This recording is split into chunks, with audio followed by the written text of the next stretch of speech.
Guys এখন আমার মেয়ে পেয়ারা মাখবে কাসন দিয়ে, ঝাল ঝাল করে মাখবে। লঙ্কার গুঁড়ো নিয়ে এসছে, কাঁচা লঙ্কা নিয়ে এসছে, কাসন্দ দিয়ে সুন্দর করে এখন আমরা দুই মা মেয়ে খাবো।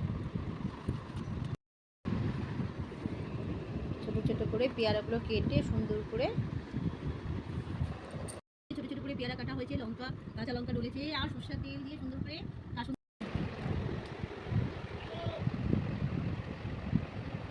বেশি ঝাল লঙ্কার গুঁড়া আর লবণ দিয়ে সুন্দর করে মেখে নিচ্ছে। আমার তো জিভে ভীষণ জল চলে এসছে, কখন খাবো মনে হচ্ছে। কাসন্দ দিয়ে সুন্দর করে মেখে আমরা দুজনে খাবো এখন পেয়ারা মাখা। এবার কাসন্দ দেওয়া হচ্ছে। আচ্ছা দে, খেতে ভালো লাগে দে।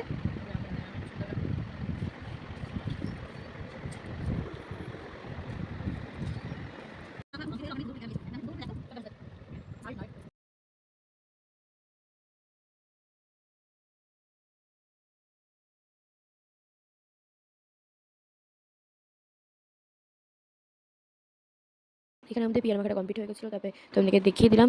সো পিয়ার মাখাটা অনেক টেস্টি খেতে দেখছিলো। আর কাঁধে কাঁধে জিভে জল আসলো সেটাও আমাকে একটু কমেন্ট বক্সে জানাবে। আর হলো যারা যারা এখন অব্দি এই চ্যানেলকে এখন অব্দি সাবস্ক্রাইব করাওনি, প্লিজ এখনই গিয়ে সাবস্ক্রাইব করে দাও। আর একটা করে প্লিজ এখনই গিয়ে লাইক করে দাও, এখনই লাইক করো।